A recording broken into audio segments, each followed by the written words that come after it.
All right, what's up, guys? Welcome back to another episode of the Living the Dream podcast. Today on the show, we have Richard Rosser, who is a filmmaker, author, and master storyteller. Richard, how you doing? I'm doing great, Timmy. How's it going? It is going well. Thanks so much for asking. And we like to jump right in. So if you could start with just telling us a little bit more about yourself, what you like to do for fun, that'd be great. What I like to do for fun. Well, first of all, a little bit about myself. I work in the TV business. I've worked on shows like Grey's Anatomy, Chicago Med, the MacGyver reboot, This Is Us, and 24, as well as a whole host of shows that no one's ever heard of, unfortunately. Gotcha. But right now, I'm not working too much because there's a writer's strike and a Screen Actors Guild strike. Mm, So that's what's going on. I live in Los Angeles, and for fun, I love the beach. I love to go down and rollerblade on the beach path down by the beach in Santa Monica. yeah. And there's nothing like rollerblading. I've got these rollerblades with these huge wheels that go really fast. And Oh, yeah. so that's one of the things I love. We also do a lot of hiking. We have our grand dog, my daughter's dog, staying with us for a couple of weeks. So we love taking him hiking. And I live in Eagle Rock, which is sandwiched just between Glendale and downtown in Los Angeles. So there are all sorts of amazing hiking spots up in the San Gabriel Mountains. It's fantastic. I gotcha. Well, tell us a little bit about how you got your start in the film industry and how you got to working on such big names. Well, I got my start. I've always loved feature films and TV shows, and there's a certain magic to them. And I grew up watching all sorts of crazy movies, but I loved animation. And so when I went away to college, I went to a small liberal arts college in Virginia. They had one film course. I took that film course, and as part of the film course, we were supposed to make a final film. And I said to my professor, "Hey, I'd love to make an animated movie." And I found this old Bolex camera on a shelf in the supply closet. Can I use that? And he said, "Listen, you can do whatever you want. I really can't help you out because I don't know anything about animation. But if you're up to it, go for it." Mm. So I made this 3-minute black and white claymation film. It was about a chess game, all the pieces coming to life and sort of, knocking each other off throughout the game. And it turned out pretty well. And so when it came out, he said, you should enter this in some contests. And I did, and I ended up winning a Student Academy Award. So they flew me out to Los Angeles from Virginia. I was out here for about 5 days at that point, schmoozing with everyone, and the rest, as they say, is sort of his history. I ended up going to New York. I went to NYU to their grad film program, and after that, I started working on commercials, producing commercials, music videos, and then I really wanted to get into storytelling, fictional storytelling, and commercials and music videos. They were really a short form of that. And so I started doing movies and TV shows, and I got into long form. And then I was complaining because I was doing a lot of traveling, and a director I was working with from LA, he said, stop your bellyache, and if you want to never leave your home again and work in the TV business, move to LA. And so I did, and I got on, I worked with a production manager and a producer, and they called me up and they said, "Hey, we've got this weird show. It's called 24. It's going to shoot in real time. It's not a reality show. It's fictional." And I said, "Okay, yeah, it sounds interesting." And they said, "Yeah, it's kind of weird. It's every episode is an hour in the day." And I said, "All right, well, who's going to be in it?" And they said, "Kiefer Sutherland." Now, at that point in time, this was back in 2001, Kiefer Sutherland had quit the film business, and he had become a rodeo cowboy. And he was off on the rodeo circuit. He was doing barrel racing and calf roping, or whatever you do in rodeo. And this was his first TV show. This is before Designated Survivor. It was before Touch. I mean, he's been in a ton of TV shows since then. Yeah. And so I said, "Wait, Kiefer Sutherland, the guy who was in Stand By Me and Flatliners, and he quit the business." And they said, "No, well, he's coming back. He's going to do this show, and we'll see what happens." And 24 became this zeitgeist production that it was so addictive that everyone loved it. And it was the first show that folks really started to binge watch. Because what happened was the first season, there were a lot of people who didn't even know it was on the air, didn't even realize what it was. But then second season, when they started hearing about it, they said, oh, I want to catch up. So they would go to Blockbuster. Remember Blockbuster? I don't know, maybe if you I remember don't. I've never Blockbuster. heard of it. No, I'm just playing. Oh. But you could go to Blockbuster and rent a sleeve of 4 DVDs and then binge watch 8 episodes over the course of a weekend of 24. And so it was really, it was before streaming, it was before all that, and binge watching. It was really the first show that folks were able to binge watch on DVDs. And then of course they'd come to work on Monday morning just bleary eyed, and you'd say, gosh, what happened to you over the weekend? Did you, a long weekend of partying or something? No, I got sucked into watching episodes of 24. Yeah. So it's pretty cool. We my wife and I recently were watching 24. I think we got up to like season 3 or something like that, and then we had just come off shows like Scandal, which is much Yep. more modern, like cinematography and stuff, and so we just couldn't vibe with the 2001 Right. kind of cinematography. But it's a good show, and it is very addictive. Like we started watching, we were like, oh yeah, this is getting us, and so yeah, didn't quite make it through. What is there, like 8 seasons, 9 seasons? There's 9 seasons. Yeah, Yeah, yeah. didn't make it through all 9, but it's a good show, man, and it's wild that you were on it. And so were you the videographer? Were you the I was what's called a first AD, first assistant director. Mhm. So I'm in as that job. I'm in charge of all the logistics. So once a script comes out for an episode, I take that script and I break it down into the thousand of elements.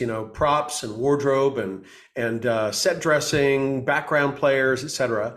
And then I run all the meetings that we have with the director, who's going to figure out how to approach everything creatively.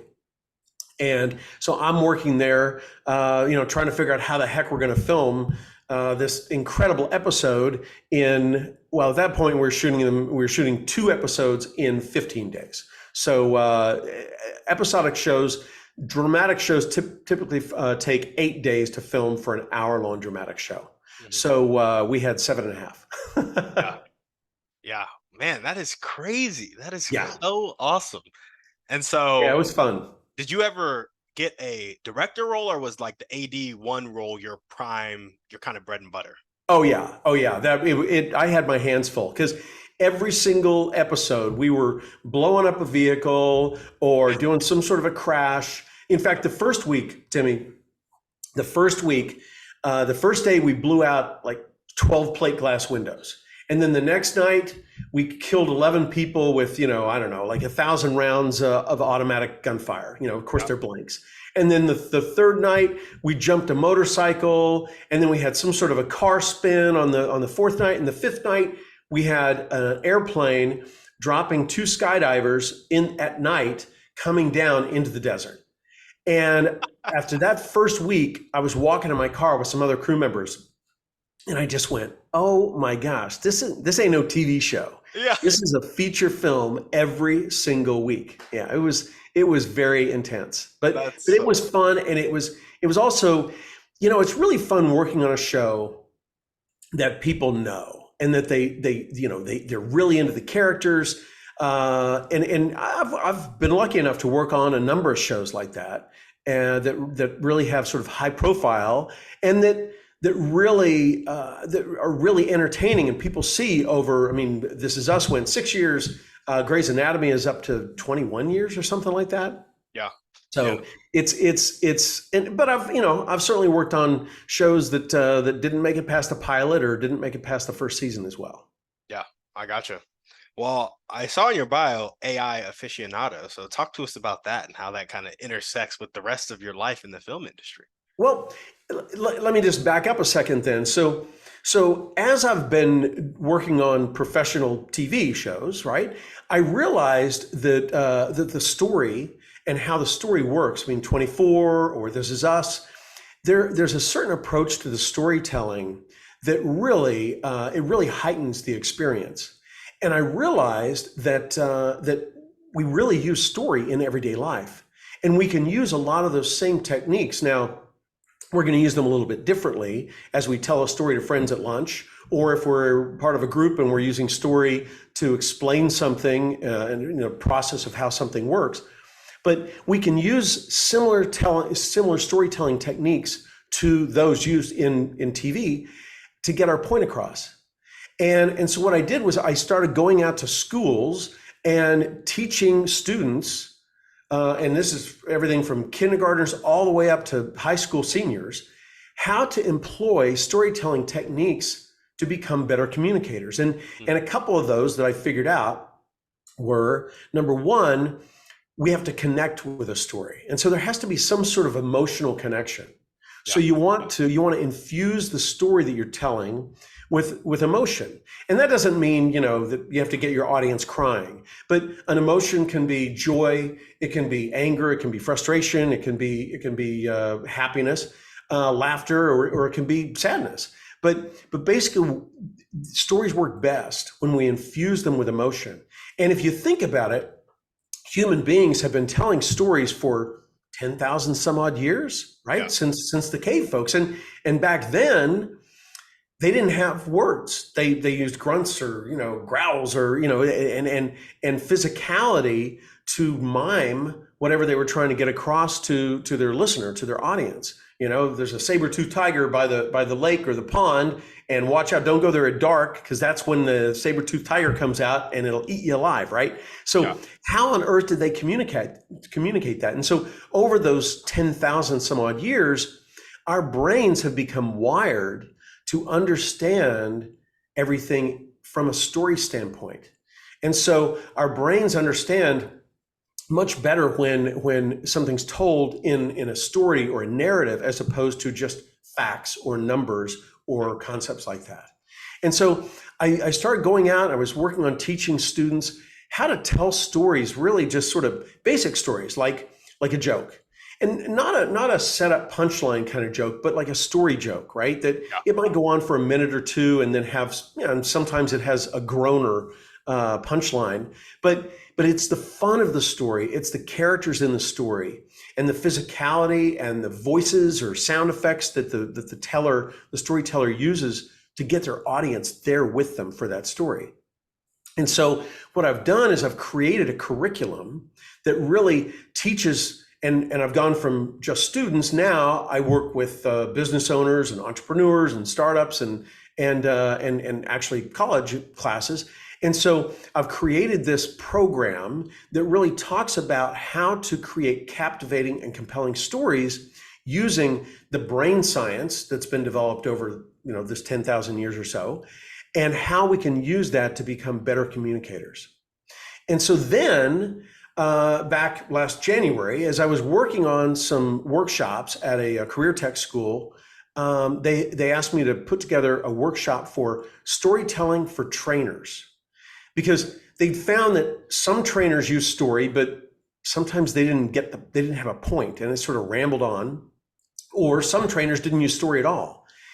And they loved that this career tech school loved my storytelling approach. And so they said, hey, why don't you put together a workshop or a seminar that really works on teaching these trainers how to use story to make their point. And so I was working on this. I said, absolutely. And I got off the phone and I said, okay, I don't know anything about trainers.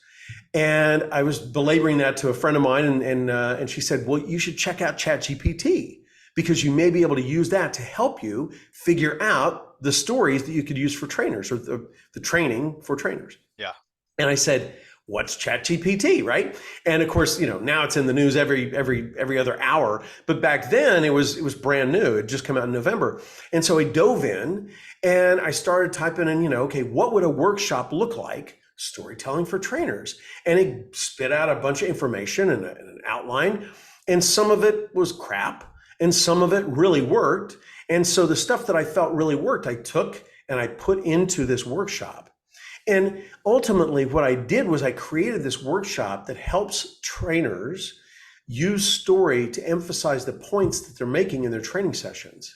And so I started using ChatGPT and AI in general. And so as I pitched this workshop to the folks at the career tech school, I sort of underplayed it because a lot of folks in academia, they hate the thought of AI and ChatGPT because of the possibility of cheating and et cetera. And so I sort of downplayed it and I said, well, what I would do is do a little portion of the session that would talk about how these trainers could use ChatGPT to help come up with stories, because these folks aren't storytellers by nature. They're using story, but they may be a bit intimidated to come up with some stories that actually make their points Yeah. in their presentations. And so at the end of the pitch, I said, okay, is there anything that you want me to expand on or anything else you want me to take out? And they said, oh, that bit about using ChatGPT to help tell stories or help create these stories, we love that. So now we've embarked on what I call AI enhanced storytelling, which is really using this technology as a tool. And I liken it to a calculator for a mathematician or an engineer. You can't expect an engineer to put a SpaceX rocket up into space with a pad of paper and a pencil. Yeah. They need the tools that can help them figure out the formulas, figure out the mechanics and the engineering for a rocket. And so it's the same sort of thing. As we get more intense and more involved in creating things, we can use this technology, ChatGPT, to help solve these problems, help us really amplify our creativity. Yep. And so I really view ChatGPT as a tool, but I view it through a storyteller's lens. And so I view it as just like it could help a trainer come up with stories that help identify the points that they're making, whether it's training about workplace safety or it's training for, calling folks on from a call center, whatever it is. They can use this technology to help them come up with stories that help make their points and help the trainees retain the information better. I like that. So yeah, it's pretty wild. no, it's really cool, really cool. And so you've taken all of the lessons you learned from the film business when it comes to storytelling, working on these sets, you've applied it and you've seen how it happens in daily human life. Now you've applied it to helping people become better communicators using these story techniques with a backdrop of AI to generate some of those ideas. Is that right? Exactly. Exactly. I couldn't have said it better myself, Timmy. There we go. Well, tell us about your dreams and goals for this venture. What's your vision for this? Do you see it kind of helping some individuals here and there? Do you see it kind of being a bigger thing? What are you seeing in the next year, 5 years, 10 years? Tell us about the ambition behind it. Well, so one of the things that I do when I teach a workshop on storytelling or AI enhanced storytelling now is I first talk about, sort of like we've just done, I talk about storytelling and how powerful storytelling is and how important it is as a means of communication. And Timmy, there's a wild statistic. It's 85% of all of our daily communication is told through story or some sort of narrative structure. Wow. And when I heard that, I thought, whoa, that's a huge percentage of our daily communication, 85%. And then as I started thinking about it, I thought, yeah, it actually does sound about right. And that's just taking into account the communication that we have verbally or, with someone else. That doesn't include the stories that we're telling ourselves, right, as we're grinding on something. So what I imagine is really taking the storytelling techniques that I've identified. And it's what I've tried to do is come up with interesting ways of presenting these. So for instance, I talk about how to tell a joke or how to tell a tall tale, or in the case of college students, an urban legend. Ooh, okay. And and when we deal with elementary kids, it's a ghost story. Yeah. And there is something about urban legends. There's a reason that they go viral, right? There's something to them that people just love to hear and discuss and tell stories about urban legends or ghost stories. And so what I do is I sort of don't tell anyone, but I really sort of trick folks into telling these fun stories, urban legends, ghost stories, jokes, tall tales, and then they get the techniques down And then once they've got the techniques down, then we shift. And I talk about, okay, now that you have the techniques in terms of creating something that has emotion, that's compelling, that connects with your audience, because you're creating shared moments between you and your audience. Once we've got you knowing those techniques and perfecting them, then we can take those and then we can use that as a template over a story in a job interview, right? Or a story when you're pitching a project or a service or some sort of a product, or when you're running a team. You can use story to, I mean, think about a leader who uses story to give the team members a sense of where the idea came from, or where the project or product came from. That's incredibly important because it gives the team, or, you know, again, it may be sales folks or it may be sales reps who are going out into the field. It gives those folks a sense of importance about where the product or project or service came from, why it's important, and it gives them fodder for stories to pass on to clients. And then conversely, you know, if you have a sales rep who's meeting with clients out in the field and they say, oh, you know what? We used this for something else. We were able to figure out a way of using this product in a different way that you guys may not have thought about. Well, that's an incredible story that can be passed back from the client or the consumer back through the sales team to R&D. And all of a sudden, you can expand your product in ways that the client is using it, but that the R&D folks never thought of. Yep. There are a lot of examples of that. And so what it does is it gives everyone the ability to communicate, but know that they're communicating in a way that will resonate with folks. Because going back to the brain science, there's one term, there are many terms in terms of brain science, but there's one, it's sort of the overarching term. It's called narrative transport. And what it is think about when you're reading a book that you love, or you're listening to a piece of music, right? A song, or watching a movie. What happens? You get sucked into the characters. Yeah. The alarm could be going off, at your next door neighbor's house, or your oven's beeping and your pizza's burning, and there's someone knocking at the door, and all that just falls away because you've been sucked into the world. You've been transported into this narration, into this story. And that's what we really want to do with story, is get to the point where everything falls away. Our audience isn't thinking about, oh, I have to return that call, or I have to check my email, or check, how many likes I've gotten on Facebook or Twitter. Everything becomes inconsequential. And it's the story that takes over. And so if we can do that in story, then we've got our audience right there in the chair with us, listening to our story. You know what's funny about this? I go to church often, every Sunday. And when the pastor's talking, I'll often zone out. I'll be thinking about some business venture, some work venture, or some to improve my podcast, just because that's just what happens to me at church. I'm not the biggest fan of church. I go really because my wife loves it. And anyway, when the pastor's talking, I zone out. And because I kind of have a filter for when they're telling a story or when they're right. not. And so they'll tell a story, then they'll start like elaborating on the story, and they'll start talking in a way that like doesn't really hook my attention. But then they'll start telling a story again. And I'll be like, oh, wait, something interesting is going on. And then I'll listen.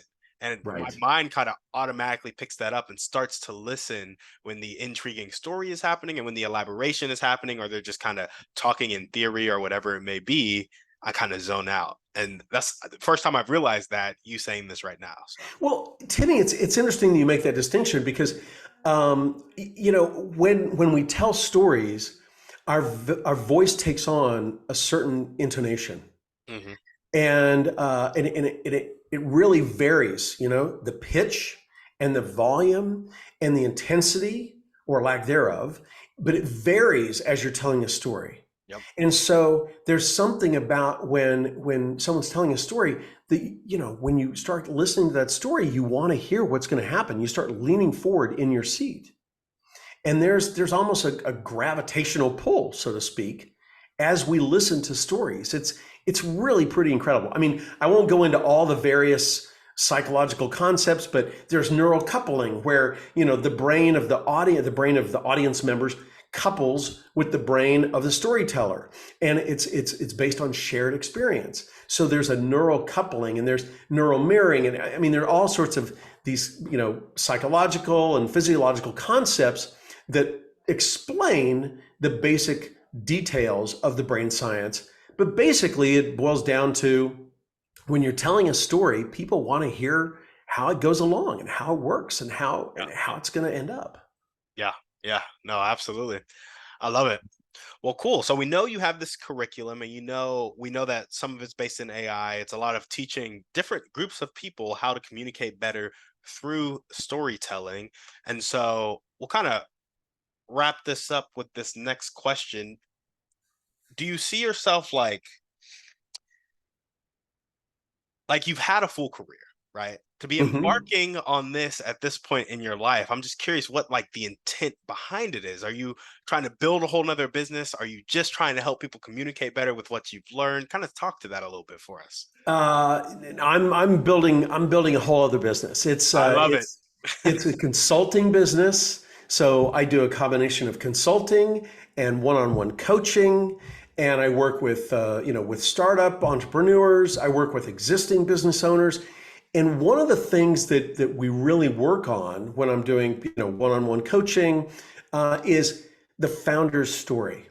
And I sort of, I touched upon this as we were talking before, but the founder's story is really, really important because it sets the tone for why that company exists. Yeah. And I was talking to a potential client the other day, and I asked them about their story, and it took them like 10 or 15 minutes to sort of spit it out. And I was like, okay, this is, there's some good stuff going on here that we can really, really hone in on. Yep. And it always amazes me after someone has either gotten funding or gone to a bank and gotten a loan, and they've been in business 2 or 3 or 4 years or maybe 10 years even. And when someone asks them, hey, how did this all come about? And they struggle to explain it.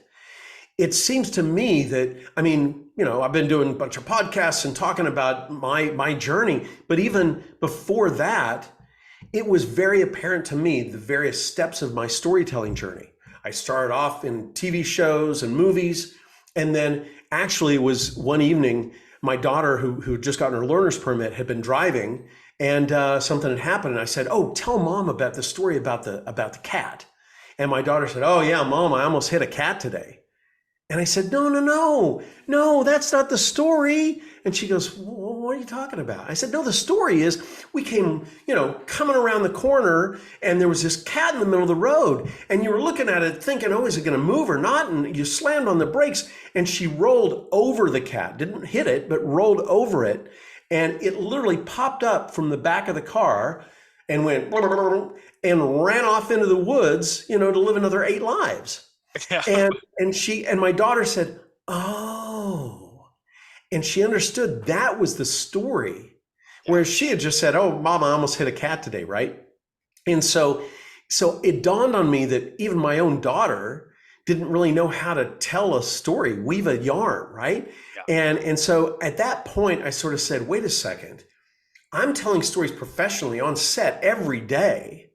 And now I realize my daughter is struggling to tell a story about this cat, right? And it was inconsequential, right? But it was an opportunity for a great story. And I realized that there are a lot of people out there who may not know how to really tell a story and how to tell a story that has a point. And again, sometimes the point is just entertainment. But that there are all sorts of folks who can use these type of story techniques to really amplify their own creativity, really heighten their own individuality, and become better communicators. And so it's become, really, to me, it's become a mission of mine. I feel a little bit like I'm on a mission to reintroduce storytelling, sort of old-fashioned storytelling, but updated with AI and these incredible storytelling techniques for folks in the digital age. Mm, I love it. Well, we got one last question for you. Okay. If there were one or two people that could really help you reintroduce old-fashioned storytelling, really get your dreams and goals, really help you expand the business and make the impact you're looking to make. There are one or two people that could do that. It could be a type of person or a specific person. Mm-hmm. Who would that person be, and how would they help you? Wow.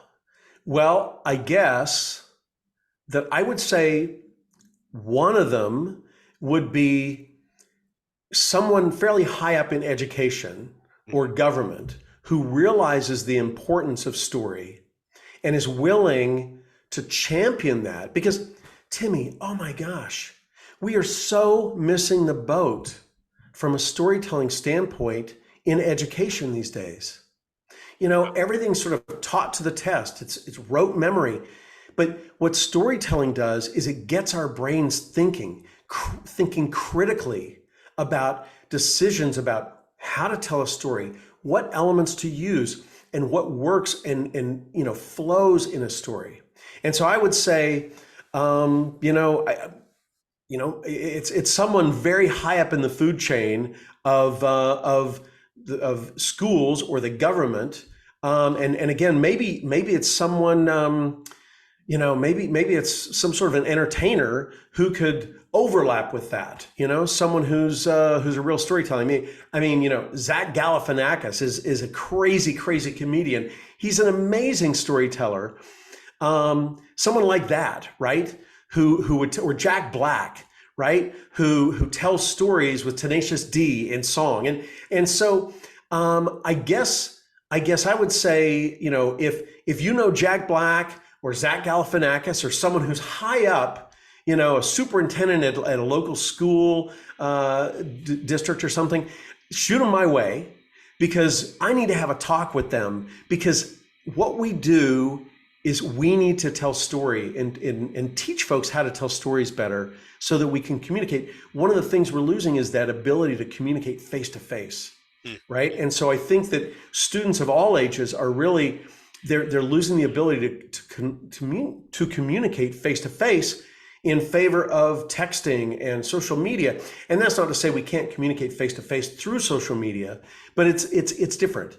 And it's important for us to learn how to communicate and express ourselves so that next time you go in a job interview, you can tell a story, and that job interviewer is going to remember you when they're looking through the 10 or 15 resumes that of the folks that they're looking to possibly employ. They're going to Yeah, remember the person who told a story. I love it. Well, Richard, that's all we got for you, man. Thanks so much for coming on the show. Well, thank you very much, Timmy. Do you mind if I plug my book real quick? Yeah, I was about to ask you, is there anything else you want to chat about before we sign There off? is. So I wrote a book. It's called ChatGPT Simplified, and it's written for non-tech professionals. It's written from a storyteller standpoint, and it's written so that I got rid of all the jargon, all the technical terms are really easily explained, and it's a great fast read that'll tell you all sorts of information you need to know about the simplification of ChatGPT and how to write incredible prompts and get responses back that are very creative and really helpful. So that's available at aiexplained.ai. That's my website, aiexplained.ai. And so check it out, and great luck in storytelling.